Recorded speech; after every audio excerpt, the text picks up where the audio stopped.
What is up, everyone? Brandon First, aka First Report, representing the First Off the Bench podcast network. Everyone comes off the bench. We are First. Welcome in to another edition, and unfortunately, our final regular season edition of the 2023 or 23-24 NFL season. It's the NFL Weekly, breaking down NFL Week 18.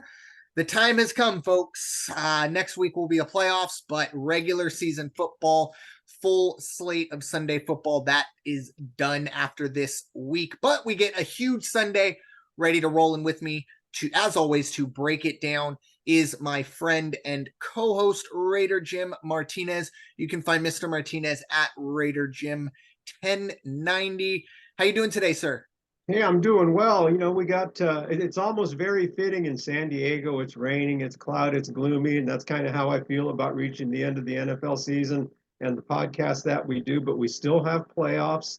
And, what can I say? Happy New Year to everybody. I hope everybody was able to get out of the holiday season safe, happy, and healthy. Amen. Happy New Year as well. Obviously, it was, the holidays are over. It's kind of like, this week we're recording on the 3rd of January, 2024. It's the kind of the back to normalcy time, for a lot of us. A lot of us had back-to-back 3-day weekends, and it was nice. Some of us maybe took the entire week of after Christmas.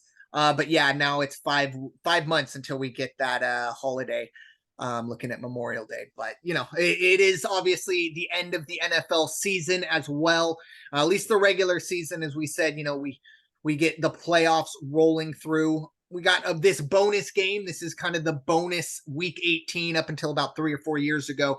We only had 17 weeks, so at least we get this bonus. But yeah, not a whole lot of things up in the air. It's actually kind of crazy to me as I kind of stall. I forgot to get my playoff picture notes up, but that the way the season was going, that we head into week 18, and there's only, I believe, 4 playoff spots as I get my notes fully up, and only for a certain number of teams. Both of the Souths are still up for grabs, and well, in the AFC, we do have 2 wild cards up for grabs, but in the NFC, the South is up for grabs, and only 1 wild card is up for grabs. So only 5 playoff spots really up for grabs as we end the season. As I mentioned last week, all games will be on Sunday. We have the weekend, I should say, Saturday and Sunday. Those games, the night game that we'll be talking about definitely has major playoff implications, but for the most part, a majority of these games seeding based, but we will obviously find out the full playoff picture. So before we dive into kind of our week 17 thoughts, take a moment to look at where we are with only 1 week to go. So in the NFC, the 1 seed has already been clinched thanks to the Arizona Cardinals, but it is the San Francisco 49ers. They are going to be the number 1 seed. And then right behind them, you have the Dallas Cowboys currently at 2, not locked in. The Lions are locked in at 3. Nothing to play for the Lions this week. The 5 seed Eagles. Yes, the Eagles tumbled out of that number 2 spot all the way down to number 5. They are locked in at 5, but they would like to move up. We'll get to that momentarily. And the Rams, what a story they've been. 9-7. They have clinched their spot. They are the 6th seed. Nothing can change there. Don't quote me on that, but they are at least clinched. I can tell you that. But in terms of what's up for grabs, the Buccaneers, Saints, and Falcons all have chances at both the wild card and the NFC South. The NFC South inside track is controlled by the Buccaneers. If they win, they are the division champs, and they will be essentially they'll get a home playoff game. The final wild card spot currently is held by the Packers, but right behind them, they have the Seahawks and Saints. All 3 of those teams are 8-8, and Vikings and Falcons hanging on by a thread. Currently, Vikings 4% chance, Falcons 14% chance. Both of those teams 7-9. So they will need everyone to lose in front of them and get some help elsewhere. And on the AFC side of things, as I get this ready, the 1 seed has also been clinched. It was clinched last week. Baltimore Ravens dominate Miami in very impressive fashion. They are the 1 seed. The Dolphins are currently the 2 seed. Chiefs currently the 3 seed. Those are all clinched, at least the teams being in. And then the Browns, what a story they've been as well. They're 11-5. They are currently the 5 seed. Of course, they are not going to win the AFC North, so they can only be assured of a 5 or lower. And the AFC South, the Jaguars continue to kind of try to give it up. But they are 9-7. They have the inside track to the AFC South. And 2 wildcard spots up for grabs, the 6 and the 7 seed. Currently, the Bills have the inside track, a win, and they're in. They could also possibly win their division. So keep an eye on that. We'll get to that game momentarily as well. And the Colts, the 7 seed at the moment, 9-7, a win and you're in situation. The Texans will play the Colts. We'll get to that game. That is very simple. Whoever wins that game is in. Whoever loses, not so much. And the Steelers still with a chance at 9-7. So 4 teams fighting for 2 spots. And the Texans do also have a chance to win the division as well. But that's kind of the extra stuff. But Raider Jim, what are your thoughts? Playoffs are pretty much together for the most part, seating wise. But we're just trying to figure out who is going to fill out the numbers. Your thoughts as we get this all figured out this week? Oh, you're muted.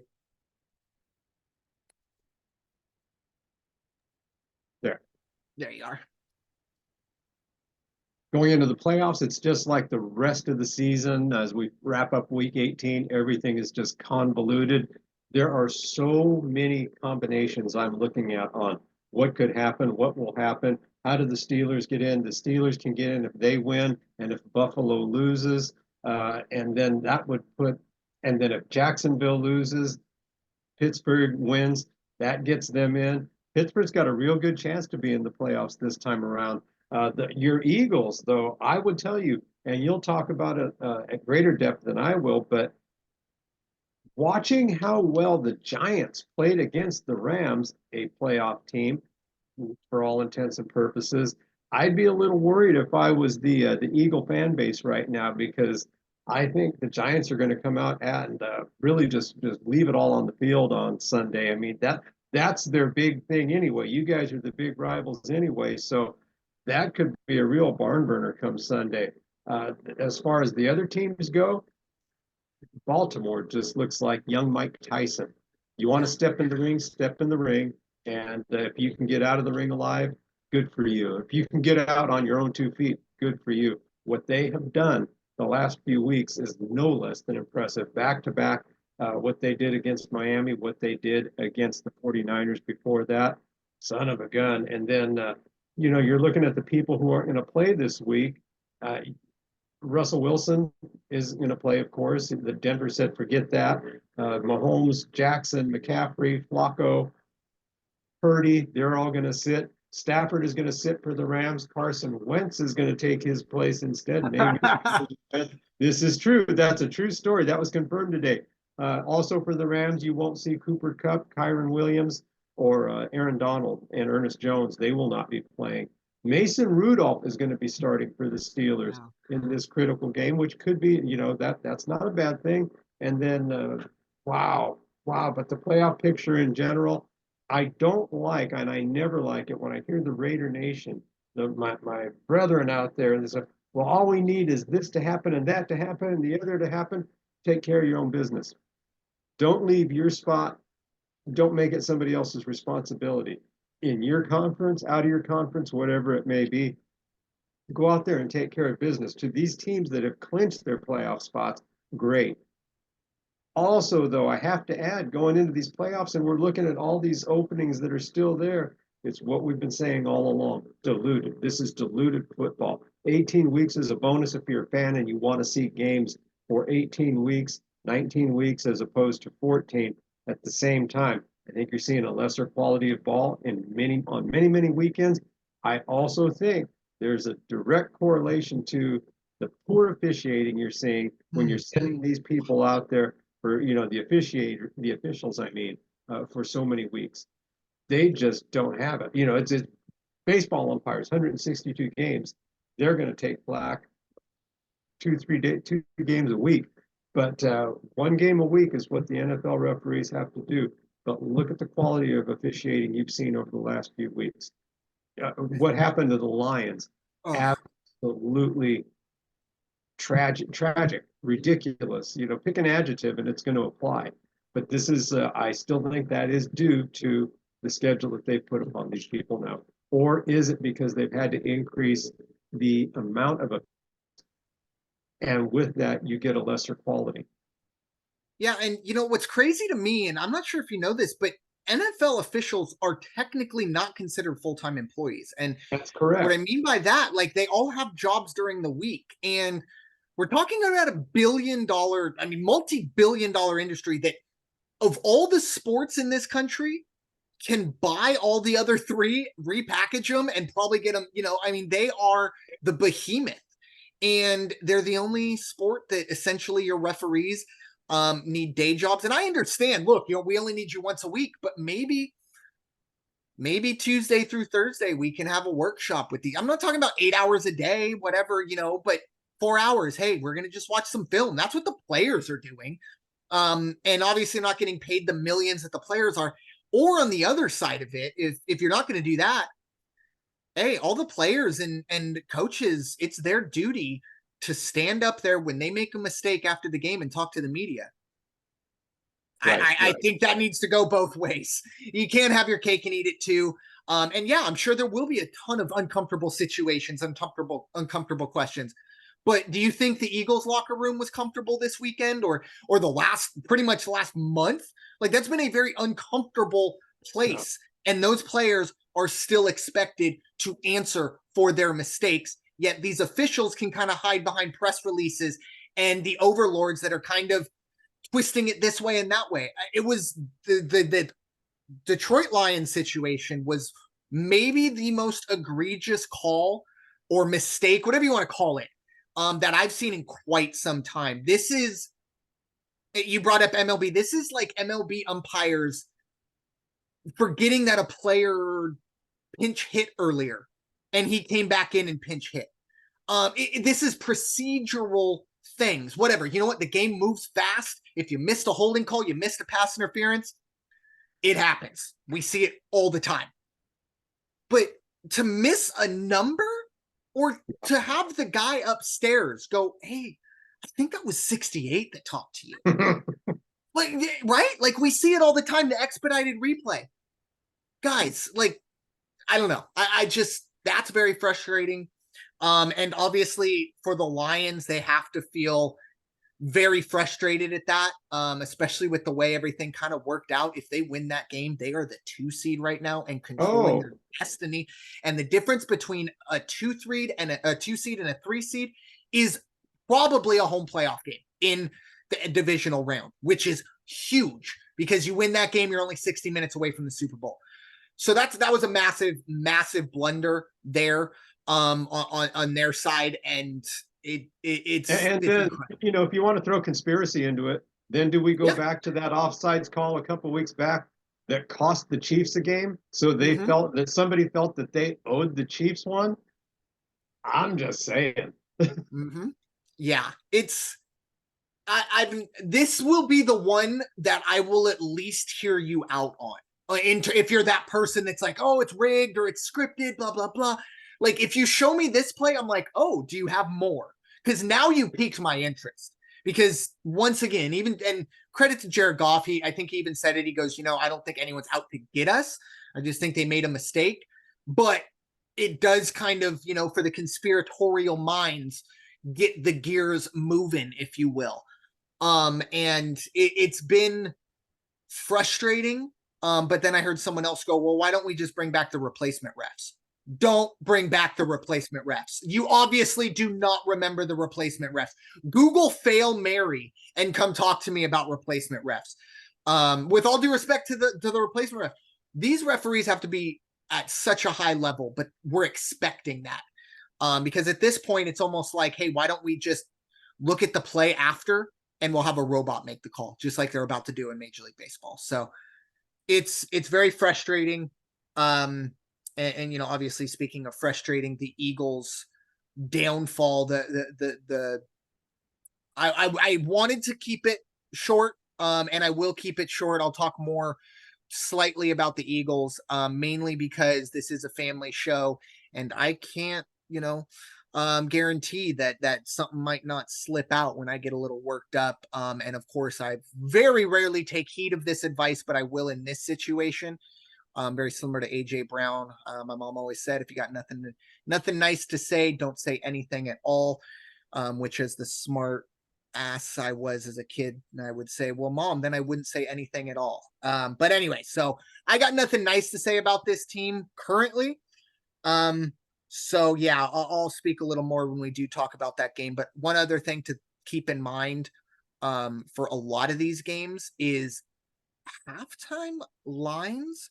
Keep an eye, especially on the Eagles, because if the Cowboys jump up 21-0 on the Commanders, you will see Marcus Mariota and Quez Watkins, and you will not see Jason Kelsey. Because at that point, if the Cowboys get up three scores, it's over. There's nothing the Eagles can do, unfortunately, but that's all she wrote. So keep an eye on that. There may be some other games at that situation. Just from a gambling point of view, you're not going to pull the wool over the eyes of Vegas, but maybe if you get it just right, you can sneak in a live bet before everyone else kind of realizes what's going on. But with that being said, I think that's a perfect segue into Week 18. Whew, here we go, folks. Like I said, just enjoy it. It's the last Sunday. You'll have full Sunday of football from 10 a.m. to nearly 10 p.m., at least if you're here on the West Coast. But we are going to start in the AFC West. All of the games this weekend as well will be divisional opponents for obvious reasons, definitely the juiciest matchups. And all of the playoff games I should say this, all 10 a.m. games have no playoff implications at all on Sunday. Just a heads up. So if you need to get some chores done, make sure you're back by 1:25 on the West Coast. But with that being said, we are going to be talking first the Denver Broncos at 8-8. They'll be heading to Vegas to face the 7-9 Raiders. The line gives the Raiders a 2.5-point edge. The over-under sits at 38. Both of these teams, unfortunately, have been eliminated, so no playoff implications here. But we always want to hear what Raider Jim has to offer with his Raiders for the final time, unfortunately, this season. But Raider Jim, what are your thoughts? Raiders hosting the Broncos as 2.5-point favorites. Yeah, very interesting, especially on the Denver side of the ball. Believe it or not, I need to start with the Denver side of the ball and the Russell Wilson situation. Russell Wilson will not be playing.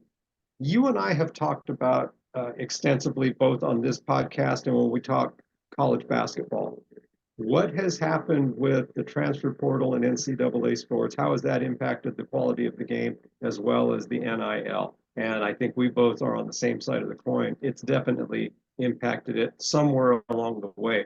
Russell Wilson benched when they came to him and said, get rid of your injury clause or we're benching you. And he said, I'm not going to redo my contract. And so they said, okay, then you're not playing the rest of the season. Wow, here's a guy who wants to play.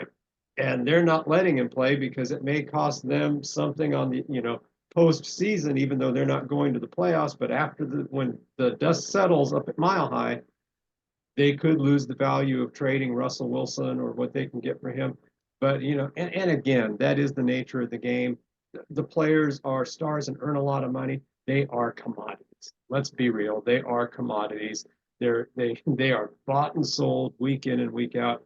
It bothered me to hear that a caliber of Russell Wilson, really gets treated that way. I understand it is part of the game. It's the smart decision. Probably smarter for him too, because he retains his value, but he does want to play ball. Anyway, that's my thought about the Denver Broncos and what's going on. Now the Broncos 8-8 going into this last game of the year. What's surprising about that? Right around Thanksgiving, I was saying, wow, it's so good to see that Russell Wilson and Peyton have gotten together and they're in sync. And wow, look what they're putting together. They're making a run at the AFC West because that was right before the Raiders got rid of their coach. Yeah. It looked like Denver could really, really challenge and possibly get a wild card out of it. Now they're 8-8. I think they've dropped 3 out of their last 4. It's been a bad December. It wasn't a good holiday season for the Bronco fans. And who are they playing? The Las Vegas Raiders. Now all the talk got to be we got rid of our one coach, brought in this new cat. They were looking pretty good, looking pretty tough. People are still a little overhyping it as far as I'm concerned.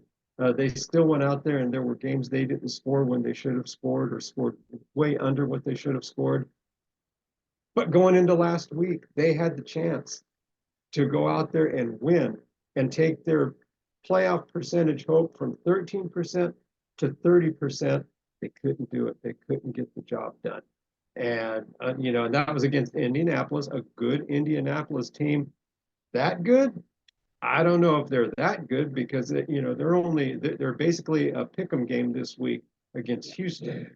Anyway, with that said, now it's going to be the Raiders at home wrapping it up. The only thing they are guaranteeing the Raider Nation for 110% sure for I don't know how many seasons in a row now is that they're not going to finish as a 500 club. Best they can do is 8-9, and that's terrible, terrible, terrible. I think we have seen the last of Josh Jacobs in silver and black. I believe he's going to be on his way. That's probably going to be the best thing that happens in the offseason, and let all the speculation start about who's going to be the coach next year. Yeah. And fine if they keep the guy that they've got, because I think he's got the right flame in him to incentivize these guys to go out and play Raider football. That said, what's going to happen this week? I think the Raiders on a money line pick is not a bad deal. I think that's going to be good because if I'm not mistaken, let's see, I thought I had the quarterback noted for the Broncos. Simeon, or not Simeon. Stidham. That's it. And not a bad guy under center, but I think the Raiders are going to have a pretty decent game. I see this both teams are probably going to go out there and they're going to get some big plays, good plays. Maybe you'll see some trick plays on both sides of the ball. What's going to happen? Raiders again cover on a money line win. I think it will go over 37.5. You could keep it at 38. That's fine. I see that. The line is 37.5 and 38, depending on which house you look at. But that's what I think is going to happen. And, pack it all back up and wait till next year. Hey, a mantra. It's a mantra. Yeah, exactly. The mantra that, look, every team is going, or every fan base is going to say, or all 31 fan bases are going to say when it's all said and done. But I agree with you. I really like Antonio Pierce. Is he the best X and O's? Is he the best, this and that they could go grab? No. But I think they've gone through this. I mean, Bisaccia, I still don't know how. I don't want to say been better off. Go. Yeah, he was somebody, first of all, he was a special teams guru. Him and John Fossil are considered, two special teams. I don't know, prodigy is the right word, but the upper echelon of those guys. You don't know too many special teams coaches' names. You knew Rick Bisaccia, you knew John Fossil. And obviously, Bisaccia took them to the playoffs. Obviously, I don't think the expectations that year for the Super Bowl, I don't quite remember. But then they obviously let him go. And I think it was Gruden who was brought in instead. It's almost like you brought in the sexy supermodel when you had someone that maybe isn't a supermodel, but you know what? She treats you right and she, does all these other things. But no, you went after John Gruden, and now we've kind of seen that with Josh McDaniels. Like I said, I think there are going to be, let's quote unquote sexier options for the Raiders. But I think the one that makes the most sense is Antonio Pierce. I think he has that locker room pulling in the right direction. And I think we've seen a massive uptick, and we've seen what the Raiders can do when they're ready to do that. I do want to touch on the Russell Wilson thing because personally, I'm not a huge Russell Wilson fan, but at the same time, like my biggest, I guess, complaint or beef with Russell is he's corny. He's a corny guy. He kind of seems like a caricature, but at the end of the day, excuse me, that's like very low on the list of reasons why you shouldn't like athletes. And the way he's being treated in this situation is kind of appalling. And I know this happens probably all the time, and it gets kind of swept under the rug because it doesn't happen to guys like Russell Wilson, and now Right. it has. this is going to get messy. I know that this happened, I believe, back the week before the Broncos beat the Chiefs. I think they were maybe 1-5. Don't quote me on all that, but this is when they sat him down and said, look, you need to drop your injury clause once again. And I understand why they said that. But at the end of the day, you can't do that.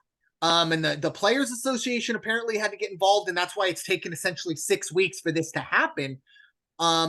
I think that's going to get messy. I think this ruins kind of the Broncos, I guess, allure of bringing in free agents. And I know it technically wasn't a free agent move, but just it's not a good look for a franchise that usually have pretty good looks.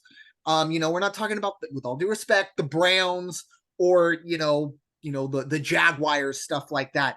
But the crazy part of the Russell Wilson saga is he, of course, signed that extension when he was traded there. That extension doesn't start until next season. He's going to get cut in May. They are going to have $80 million of dead cap to deal with, and that's hamstrung. So they have a choice. It's either $80 million in 2024 or 50 and 30 over the next 2 years. Split it up however you want. Who knows how they're going to do it? Don't really care. I don't think they're going to be good regardless. But the fact of the matter that they have just kind of, and I've thought Russell Wilson has been pretty good this year. Has he been the Russell Wilson they traded for? Probably not, but much better than he was last year. I think more questions need to be looked at for Sean Payton, but of course Sean Payton is, regarded as a, offensive genius. All that to say, in terms of this game, I like the Raiders. I've never seen a -2.5 point spread. I didn't like for the favorite, me. So give me the Raiders -2.5. We get a late field goal, and we feel good. I like the under here, though, even though obviously it is going to be indoors. Stidham and O'Connell doesn't scream shootout to me.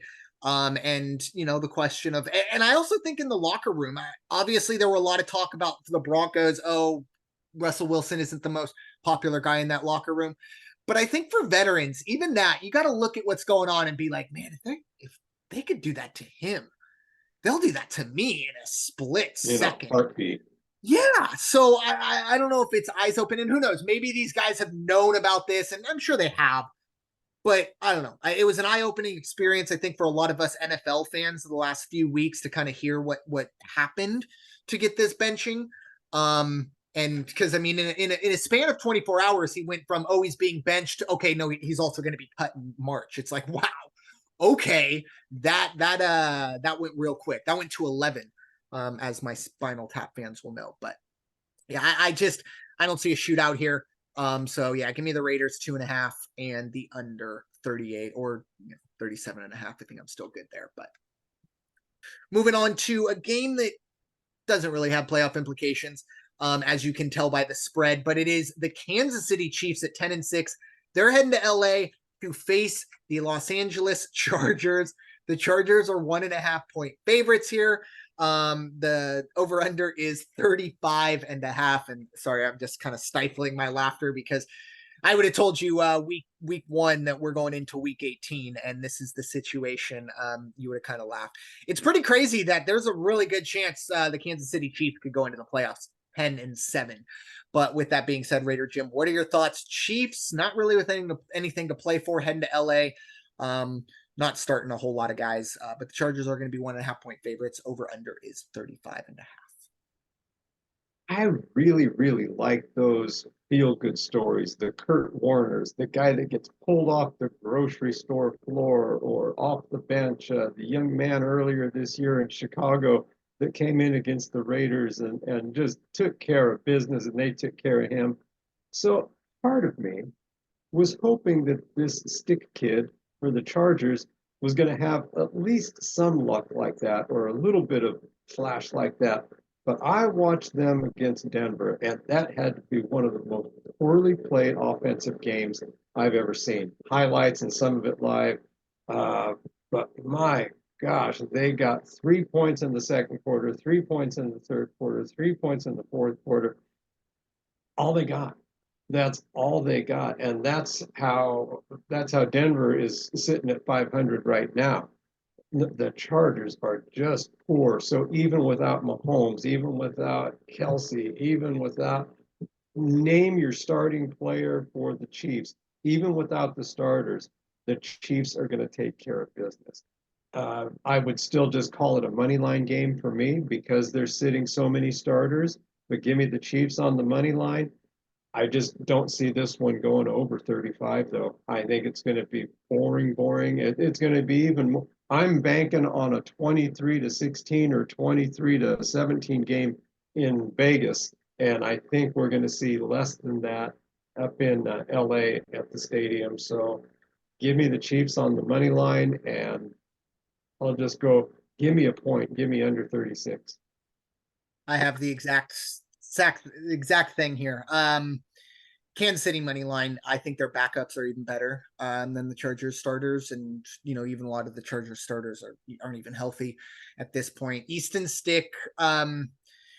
It's good to see him. He's finally getting his chance. I feel like he's been on that team for quite a long time. I feel like he was a rookie, Phillip Rivers, last year. Don't quote me on that, but he's been there for a while, so he's getting the opportunity. Obviously, you don't want to get it to the point where Justin Herbert is injured. Chargers are kind of hitting that reset button. There's obviously a lot of talk. Harbaugh, who's the new coach, blah, blah, blah. They're kind of already looking ahead to the offseason. Their tee times are set. The family vacations are ready to roll. Kansas City, at the very least, might not have a whole lot to play for, but I think they do. Offensive play callers want to get those guys in rhythm early on. And this is a foreign kind of thing for the Chiefs. They're going to have to play on Wild Card Weekend. They usually don't play Wild Card Weekend. So just to get themselves ready, I like it. I like Kansas City money line. And I see points being scored on Kansas City's side. I just think the Chargers defense is just not good, which is crazy because Khalil Mack's having maybe his best season post Raiders. Maybe the first year in Chicago was up there as well, but he's having a very good year. Doesn't really matter. They got a lot of good players on that team, on that defense. Just hasn't really worked. So Kansas City money line over on that one. So moving on to a very interesting game. Obviously, my Philadelphia Eagles. They're 11-5. Yes, they were 10-1. Now 11-5. They're going to be 4.5-point favorites as they head to the Meadowlands to face the 5-11 Giants. Rain is expected in this one, according to RotoWire's weather report. So throw them under the bus if it's a beautiful sunny day. And the over/under is 41. First and foremost, Giants minus 4.5, and you should probably put in a money line bet like right now, because of what I kind of said earlier. It's currently, I believe, plus 190 for the Giants. It's not going to go. I mean, I shouldn't say it's not going to, but I would not expect this number to get any higher outside of a 7-0 Eagles lead, because as I said, there's a chance going into halftime. This is 14-14 and Marcus Mariota's coming out to play the third quarter. At that point, your number is going to drop heavily. But if you lock it in at plus 190 right now, or whenever you're listening to it, hopefully it's still there. I would do that probably more so than the spread. I don't think the Eagles really care about this game. They are in their own world right now. There has been so much talk about locker room turmoil. And I've read so many articles. It's disgusting how many articles I've read. And I kept thinking like, oh my goodness, there's so many reports. This has to be true. And then I kind of thought about it and I went, well, unless I'm reading 300 articles based off of one report. And that's kind of the feeling I'm getting. So I think this locker room isn't perfect, but I heard AJ Brown talk today. Everyone's saying that, oh, he hates Nick Sirianni. I didn't get that impression today, and I know they're not always truthful. I understand that. The Eagles' issues, I think, are more on the field than off the field. I got to be honest with you. The play calling is atrocious. And no, this is not week 8 that you're listening to again. I promise you.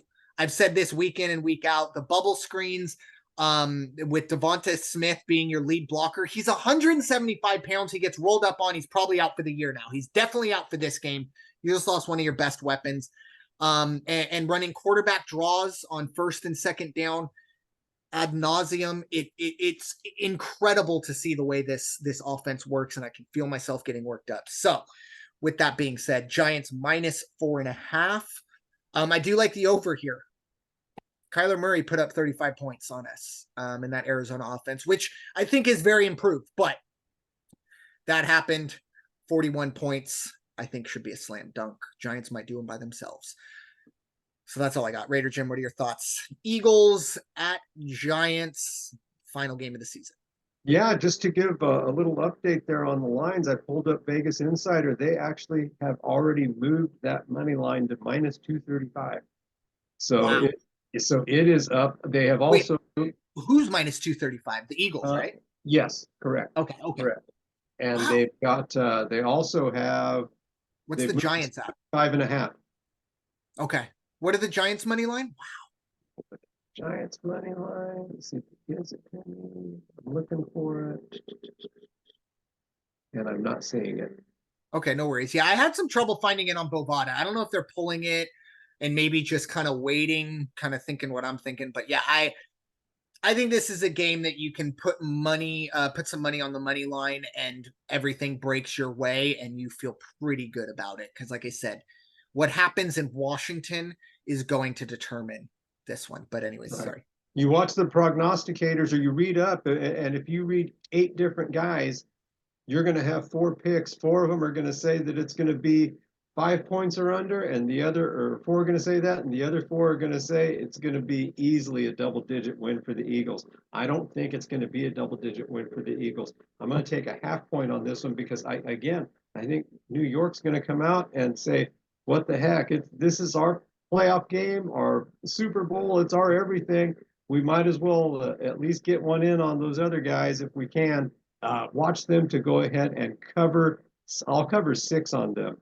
Give me a half point. I'll take the Giants +6 because you're right. They can put up points if they have to, and it's going to be one of those things, especially if they can run the ball. I don't know what Barkley's condition is right now, but if he's at 90% and they can get a couple openings on both sides and work him on around both ends, up the middle, they hit him, use him as a multifaceted, multi-attack point weapon. Could be a long game for the Philadelphia defensive linemen and the linebackers. So give me the Giants +6, and I'm with you. I think it's going to go over for sure. Yeah, this is it's not good in Eagle Land. Not a whole lot of happy birds fans out there. I didn't like the comparison to the Steelers. I think it was 2020. Where they started 11-0 and finished like 12-4 and got blown out in the first round of the playoffs. Everyone said they were frauds the whole time. I'm starting to figure out that there are a lot more similarities than I would like to admit with the Steelers in 2020 and the Eagles in 2023. I do have a question for you, and I did not read this article. It's just as I was making my notes before we went on. I did see that somebody has an article posted on, it was either Sports Illustrated or ESPN, and the headline of it was, Eagles should be in full-blown crisis mode. Do you feel that way? No, you Oh, can't. Look, there are plenty of people that are screaming, "Oh, Sirianni needs to be fired." Just hold on. And I understand the frustration. I understand the reaction. Full-blown crisis mode. You know who needs to be in full-blown crisis mode right now? Is the Carolina Panthers. Like, for a team of our caliber, we're not in a crisis mode. It's unfortunate because we're going to fall short of expectations. right. We put ourselves in a situation where there was only one outcome that was going to be acceptable to the fan base. There's a Super Bowl or bust. So you already have small chances with that. You also look at what the Eagles went through with their schedule, the back half of their schedule. Take the Cardinals out of it. All right, that was bad. But the teams they've lost to, and okay, maybe the Jets, but the back-to-back weeks of, Seahawks, Niners, Cowboys, possibly 3 playoff teams. I think Jalen Hurts will figure it out. He needs to gain more confidence, I think, in the scheme, and I think that changes. I mean, we talked about Eric Bieniemy leaving Kansas City. Shane Steichen leaving the Eagles might be one of the most cataclysmic events in Eagles history. He had the Jalen Hurts whisperer.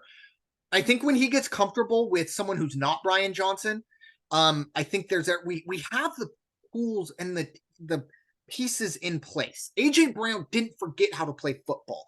The offensive line didn't forget how to be a top offensive line. I think it's overreaction, full blown crisis mode. That sounds like clickbait to me. We should be in crisis 100%, but we're not running to the grave. I'm not there yet. At least for this year, yes. We're not winning the Super Bowl. Like, that's not going to happen. Right. But next year, we're not going 4-13. I sure hope we don't go 4-13. And that would be kind of the full-blown crisis mode. You know, Jalen Hurts was 35, AJ Brown, Devonta Smith. This was the window slamming shut. Uh-oh. Yeah, we held on too long. I don't think that's the case. But I might be in the minority, at least of Eagles fans, because there is a lot of panic going around, and I understand why. But I'm not going to go full-blown panic mode. And, you know, would I be terribly surprised if Nick Sirianni doesn't come back next year? I wouldn't be surprised, but once again, I wouldn't make that call. I think that's too much of an overreaction. I think you need to give him a chance. Now, if he brings back his coordinators, then yeah, then it's time to go. But he's got to go outside the organization. I'm all for, you know, bringing guys up. No, go get a Wade Phillips. And I know Wade Phillips wouldn't be that guy, but a Ron Rivera type, an established defensive and offensive coordinator that way. We can't continually internally hire in that case. But moving on to a game that's going to affect the Eagles' performance greatly. It is the Dallas Cowboys, who are in control of the NFC East. They are 11-5, and they're going to be 13.5-point favorites against the Washington Commanders, who are 4-12. Commanders have really fallen off a cliff ever kind of since the trade deadline, where they just got rid of everybody. They are in full tank mode, hence the 13.5-point spread. The over-under is 45.5. This is going to be interesting for me because a part of me looks at it and goes, no one on Washington cares. But the other side of me says, as you kind of said with the Giants, this is the Commanders' Super Bowl. If they can beat the Cowboys and they knock them from a 2 to a 5 seed and they don't get any home playoff games, that's huge for them. But at the end of the day, I think the talent on the Cowboys is going to make it look. I like by 0.5 point. I like Washington plus 14. I think this is too big of a spread in the division. Wouldn't be surprised to see the Cowboys just absolutely boat race them, but I think this is one of those quintessential division games. The game's never really in doubt. It's always between 7 and 10, but it never gets beyond that. The game's never really, oh, will they do it? That's never crosses your mind, but 7 to 10, that'll keep us in that 14-point range. I like that. And I do like the over here. Look, I think Dallas is a team that still has a lot to prove. Even that win against Detroit, you know, you got to get rid of the, can they win a road game or at least good against a good team? Washington isn't that, but I do like the over. And I think Washington can score some points as well. I'm trying to think who is starting because it's obviously not Sam Howell.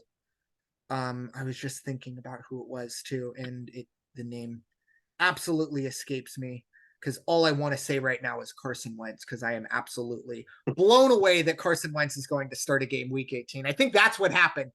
That's just complete. I did not know that was happening, and I've been stuck on tilt for the last 20 minutes going, Carson Wentz is starting a game in 2023. But yes, that is the case. But anyways, I do like the over, and I think Washington keeps this competitive. Raider Jim, what are your thoughts? Cowboys at Commanders. Yeah, that's pretty much exactly what my line is here. I've got myself getting a 0.5 point, taking Washington plus 14. I like the over in this one for sure. Dallas, the interesting part for me is Dallas isn't sitting any starters. They are, and that, everyone. Wow, you know, you hope that doesn't come back to bite them on either side of the ball. I understand why they're doing it, but that's a gamble right there. And you know, let's just hope that everybody comes out unscathed on the Dallas side and the Washington side for that matter. But I think the Washington offense, they have these moments where all of a sudden they come out and they roll up points when they're not supposed to. I think this is going to be one of those games, surprisingly. It's raining down in New York. It's not going to be raining up there in Virginia where they're playing. So somehow it's going to be nice and dry, but I think it's going to be just enough for, like you said, keep it a 7-10 point game. Dallas gets the win. Washington plays competitively. Who knows? Maybe you'll see the upset. Yeah, the one thing I do worry about when it comes to the spread is the Cowboys might go into this going, let's score 28 points right off the bat. Let's go into the half up 28-0, and then we sit everyone down. That's something I do worry about. Like, empty the playbook, but at the same time, I don't think that's the case. Washington still is professional footballers, and I do have to correct myself. Apparently, the Commanders are going back to Sam Howell. Last week it was Jacoby Brissett, but they're going back to Sam Howell for this one. So I actually really like the over now. I like Sam Howell. I think when you give him pieces around him, he's going to be a very serviceable quarterback. Even with the pieces that he's had this year, for the most part, when this team wanted to win, they were giving him the opportunity to do that. So, all right, moving on to probably the game of the weekend. Definitely the most simple. It's the AFC East Championship, folks. The Buffalo Bills at the Miami Dolphins. Bills 10-6 against the Dolphins, who are 11-5. The Bills are 3-point favorites on the road. The over-under sits at 49.5. Crazy scenarios for the Bills. They could either get the 2 seed, or if they lose, there's a possibility they miss out on the playoffs totally. I can't remember ever being that dichotomy of what could happen. So this is, a must-win game, obviously, for the Bills. Raider Jim, what are your thoughts? Bills road favorites as they head to Miami, which will have rain as well. Not cold, but rain. Yeah, and there I actually saw thunderstorms. Mm. So that kind of adds a little bit because usually when it's a thunderstorm, it comes down pretty good. Buffalo Yeah. at 10-6, and the way they've been playing lately, you go back to week 3 where they rolled up 48 points against Miami. So they already have Miami figured out. Not to say that Miami has played the same type of defensive ball for the rest of the season up to this point, but Buffalo knows what they're doing. And again, Buffalo's been executing very well both sides of the ball the last few weeks.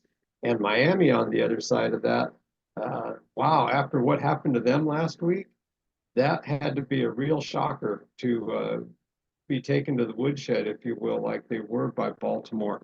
And I have a feeling it may not be the woodshed again, but Buffalo defense is going to come out and really, really, really play a tough, tight game. And of course, we're going to see Allen go out there and do his thing. Buffalo's going to execute well on the offensive side of the ball. I like Buffalo. Give me the spread on this one. That's fine. We'll do what we do, and we'll make it 2.5. But I think they're going to win probably by a full 6. I'm not going to be surprised if they do. On the over/under, I don't know how hard it's going to rain. I don't know how long it's going to rain. You would like to think that it's going to go over 49.5 or 50, but I have a feeling it's going to be a little bit less than that. So I'm going to go with the under on this one. Give me Buffalo -2.5 and under 50 for the over/under. Yeah, I mean, everyone knows what I'm doing here. Buying a half a point. Give me Buffalo -2.5. Either way, I'm buying a half a point. When you see when you see a spread of 3, you're going one way or the other. Yeah, I like Buffalo in this one. I just think they're playing better football right now.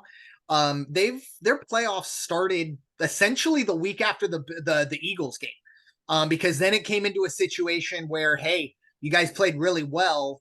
However, you need to win out essentially, and I think there may have been one little blemish that did complicate things, but this is a game I think the Bills take care of business.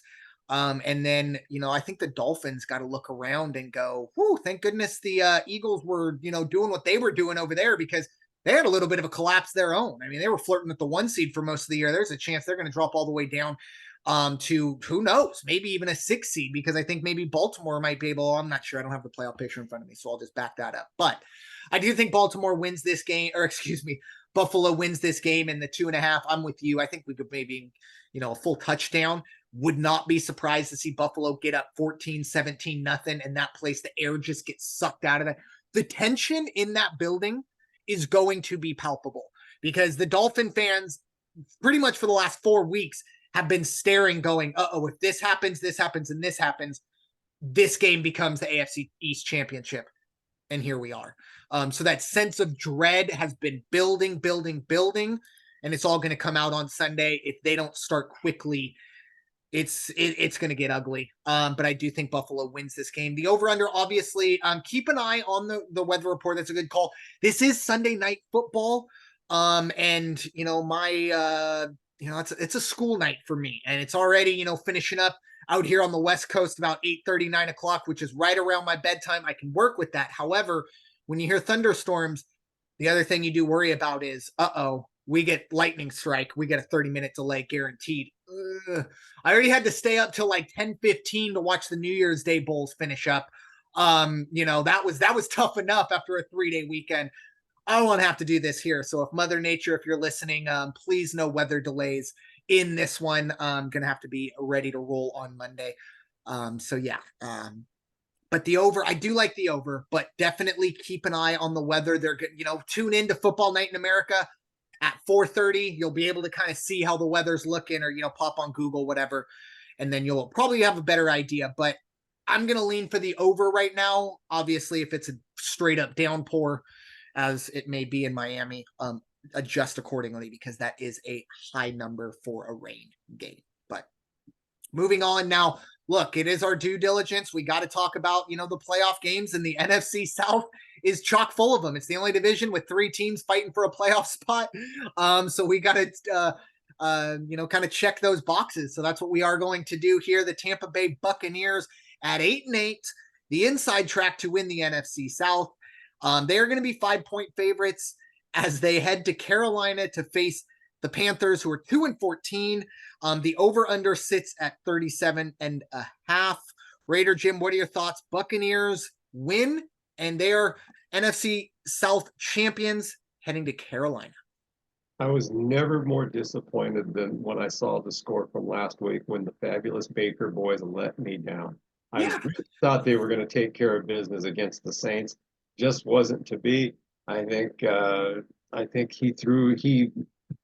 Baker Mayfield threw for a couple touchdowns, but was out-dueled by, of all people, my old buddy Derek Carr.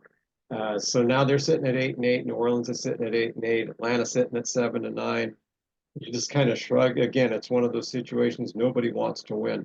Now at -5 in this one, they're going into Carolina as -5 favorites, over under 37.5. Let me tell you, if you go back earlier in the season, they did beat Carolina once already, which they can, add their name to the list of 13 other teams that beat Carolina already. But they only beat them by 3 points. So somehow, some way, and that was at home, they only beat them, I think it was 21-18 was the final score on that one. With that said, and with the way that they played, the Buccaneers played last week, watch out for this one. I don't think that they're going to be upset, but I'll take Carolina plus 5.5 on this one, because I think it's going to be another close one. And I still don't think you're going to see a lot of points. So I'll go ahead and take the under on this one as well. Best of luck to Carolina during the offseason. Let's hope they can put together something better for their young quarterback and give him a little more substance to play with there, because wow, he's in a tough position right now. He's got about one more season of not having a lot of wins, and it's going to be his fault, just because that's the nature of the game. Yep. Heavy is the head that wears the crown. Tampa Bay, for me, I don't know the exact stats, but I feel like I bet on this team 8 times this year, and guess what? Those are the 8 losses. I've been a week late on Tampa. It seems like all season. I thought for sure last week. I mean, everything was there in front of them. It was, hey, we win, and it's essentially wrapped up. Couldn't do it. In this one, I like Carolina to go, plus 5.5. And if this season has shown us anything, is that we would see Carolina take down Tampa Bay, essentially end their season, and then Atlanta pull a rabbit out of the hat in New Orleans. That's the next game we're going to get to, so I don't want to get too far ahead of myself. But to see Atlanta go and win that division at 8-9 when you had essentially going into week 18 with two teams at 500. So it's like, oh, we're definitely not sending a division champ in at 8-9. It would just be so fitting to see somehow, some way the Falcons sneak their way into the playoffs at 8-9. But I do think Tampa probably wins by a field goal again, gets the job done. Carolina is a mess. They clinched the first overall pick, but guess what? They traded away last year, so it's not even theirs. And their owner, great shot of him throwing a drink in Jaguars fan's face. Incredible. You know, as someone, I was listening to a podcast and he goes, I don't care what that person said. When you're worth $20 billion, you just walk away. I mean, goodness, you have so much more to lose than him. He was fined $300,000, which I saw is the equivalent of $1.77 to an average American. But look, $300,000 is a lot of money regardless. But yeah, they're in a really, really bad spot. Unfortunately, David Tepper, the owner, is realizing that you can't just come in and, rule the world like you do in the business and be successful in the NFL. But I think they do enough here. And this is a pride game. They want to be the spoiler. Everyone in that locker room, they want to be able to come back next year and ask Tampa what they did in the offseason. But I do like the under in this one. I don't know. Baker for me is so hit and miss. And I'm just gonna go with the miss side of it. And then Bryce Young has looked a little bit better, but I don't know. We're gonna need to see some improvement next year. But this is an opportunity for Carolina to spoil the party for Tampa, and I think they have a chance to do that. I think they have a very good chance of covering the spread. I'm like you though, like buying that half a point, get plus 5.5 and under 37.5. 20-16 is where I see this one finishing up. So moving on to that other game I kind of alluded to, it is the other side of the NFC South saga. Of course, both of these teams also still eligible for a wild card spot.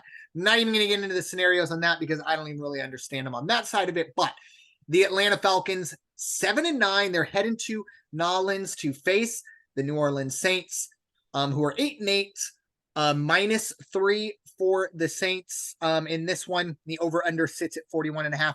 Before we get into this one, I don't know if there's any ESPN producers listening to this or anything like that, but just a word of advice, the worst place to put a live camera is Bourbon Street. That's all I'm going to say. I don't know if you saw that, Raider Jim. They had a little bit of B-roll where a woman, she wanted some beads and it worked its way through the sensor. So look, once again, beach shots, fine, no big deal. Don't think we need Bourbon Street New Year's Day shots for the kids at home.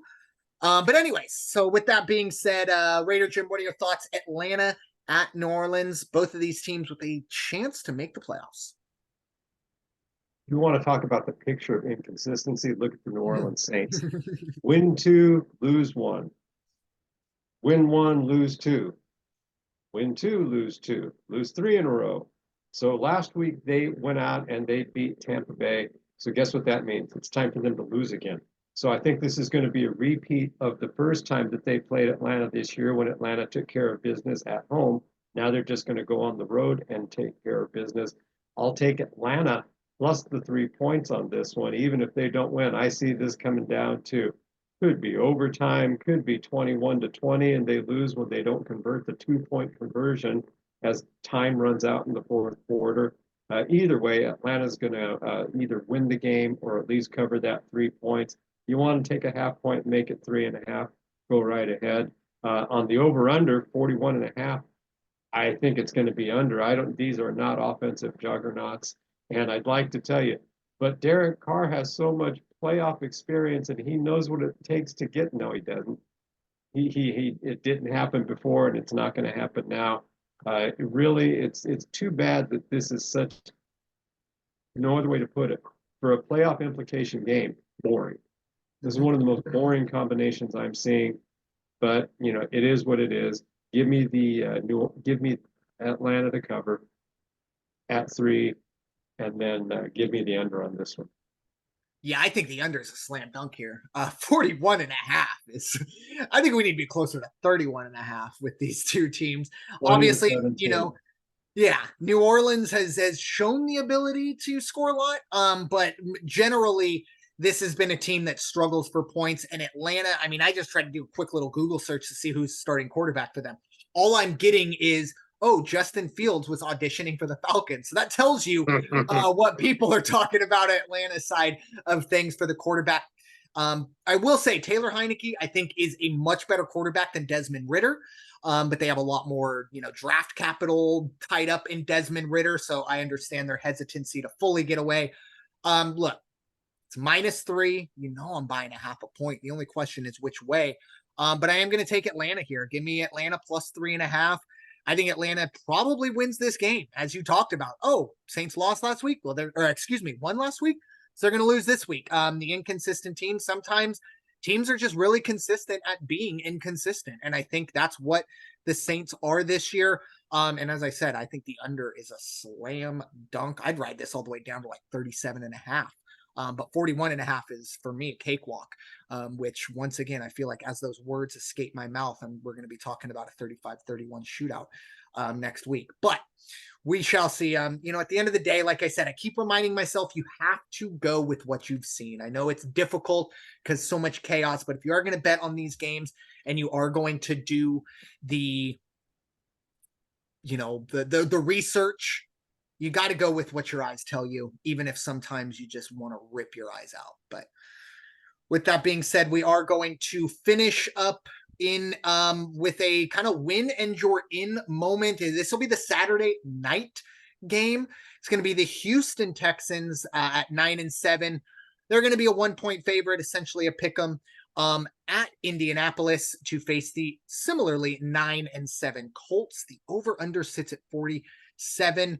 Once again, whoever wins this game will go into the playoffs where they're seated. They'll have to look at what happens in Jacksonville for that. But guaranteed winner of this game is at worst a wild card team, could possibly win the division. But once again, that's for down the road. Raider Jim, what are your thoughts? Texans at Colts. Yeah, Houston's got a good look. Good look. They've got character back there under center, and they've played good ball. Obviously, they're 9-7. They're up there fighting for their own shot at this. They're the 1-point favorite, which it's a pick'em game. Let's be honest. At the same time, Indianapolis. It's not an apples for apples comparison when I say kind of like those Cleveland Browns because they don't have 11 wins. However, they've got 9 wins. And you have to go back a ways, but they've actually had a 6-2 run over their last 8 games. These kids are playing some decent ball, and I like the way they're playing ball. At home, a pick'em game, I'm going to take Indianapolis on this one. Give me Indianapolis in the money line. I don't think you're going to see a lot of points, and at the same time, you never know. They could get into a mini shootout, but even at that, at 24-20, that's only 44 points. 24-21, 45 points. Give me the under on this one. I agree with you on the spread side of things. I think this is also not only a win in your in game, but I think this is the de facto coach of the year. Whoever wins this one, whether it's D'Amico Ryans or Shane Steichen, you can throw Sean McVay in there, and obviously John Harbaugh, what he's done in Baltimore, and others. But I think these are the two most deserving of that, and kind of whoever wins, hey, you took a team to the playoffs. Neither of these teams had playoff expectations. I don't think any Houston Texan fan, the most optimistic Houston Texan fan, would not have even envisioned week 18 they have a chance.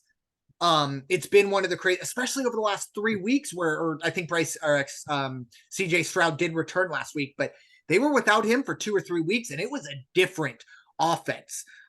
So he's back. He's ready to roll. With that being said, Gardner Minshew, he is a serviceable quarterback.